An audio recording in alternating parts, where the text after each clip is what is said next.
Ayon sa mga matatanda, kapag nagsayang ka ng asin, pupulutin mo bawat butil kapag ikay pumanaw na.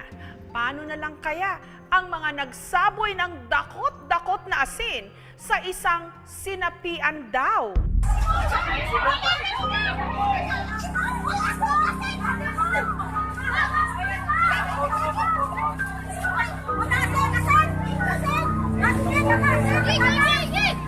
Ginawang katatawanan ng marami ang videong ito na nag-viral sa social media, kung saan ang isa di manong sinasapian na pilit isinasakay sa tricycle, bigla na lang paulit-ulit na sinabuyan ng asin.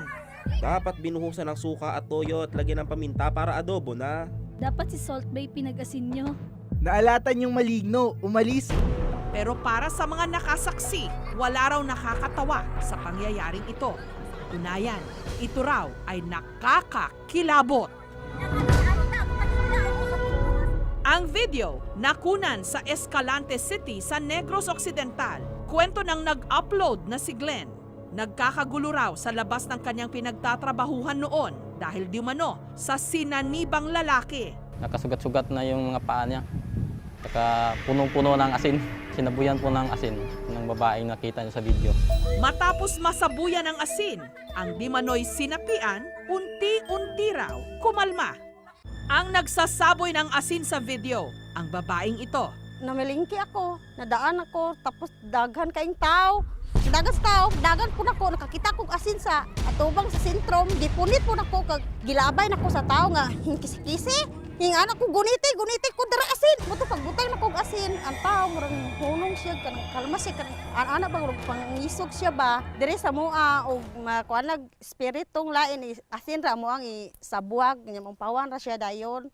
Hindi lang pala isa ang di manoy sinapian nung araw na yon, kundi 3. At ang nakikita raw nilang dahilan kung bakit sinapian ng mga ito ang paglalaro nila ng Spirit of the Glass. Pero hindi yung mano-mano, kundi yung app o application na nasa cellphone. Ang isa sa mga di umano'y sinapian, si Kimberly. Kaya ko silang labanan. Kayang-kaya ko. So, sumigaw ako. Umawak ko dun sa mga tubig. Sabi ko, in the name of Jesus Christ. Tapos, ayun po, bumalik ako.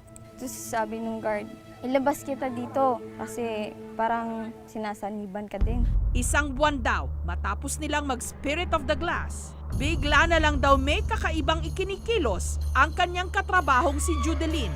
Yun, pinipilit namin siyang ilabas kasi iba na po yung boses niya. Ayaw daw niya, ayaw. Tapos pinilit namin siya. Sawak siya doon sa may tubo. Talagang napakalakas niya. Pero ginano niya, isang kamay lang, nabali yung tubo. Tapos paiba-iba na po yung boses ni Judeline. Yung lubid, tinali ko dito sa niya, sa kamay niya. Ginano lang niya. Pinipray ko po siya. Nung natapos ako, parang bigat-bigat ng katawan ko. Parang hindi ko kayang iangat. Pag ganun ko po, natumba po ako dun sa may mga water. Samantala, ang lalaking nakunan sa video na sinapian di mano at sinabuyan pa ng asin, sa takot, nagpakalayo-layo sa dating trabaho. Narito ngayon sa Pampanga. Siya si Vicente. Alas 9 raw noon ng umaga habang abala sa pagtatrabaho sa bodega nung bigla na lang daw nawalan ng kuryente. At ang di manoy mga sumunod na pangyayari, nakakapanindig balahibo raw. Isang multong babae na walang mukha, nakaputi at saka mahaba yung buhok. Galit-galit niya sa akin kasi tinulungan ko yung babae. Nung time na hinawakan ko yung ulo niya, nag-pray ko siya kay Lord. Wala na ako nanginig at saka halos ako hindi na ako makagalaw. Nung nagkamalay, nasa loob na siya ng simbahan kung saan binabasbasan siya at nahimasmasan. Ang paniniwala na nakapagtataboy ng masamang espiritu ang asin, galing pa raw sa sinaunang paniniwala ng mga Pilipino. Noong unang panahon, ginagamit ito hindi lang sa pagluluto, pero sa pagpapatagal ng buhay. So ang asin talagang ina-associate natin na magandang buhay at pagpapahaba ng buhay. Sa palagay ko doon nang galing, no? Yung paniniwala na makakatulong siya sa pag-alis ng masamang espiritu. Sometimes kasi, the hysteria can be a seizure type. Alam mo, may mga pasyente na pagsasabihin ganon, ay, may episode yung pasyente, ibig sabihin na biglang sinumpong. O kaya nga sinasabi, parang sinaniban, ganon. It's more of a seizure. Ibig sabihin, nagiging aggressive, nagwawalang ganon, hindi mo maintindihan, basta nagwawala siya, tapos pinipigilan ganon. Tapos biglang magsasubside dahil kasi nalalabas na yung energy. Pag tinanong mo after that, parang sa seizure, ano nangyari?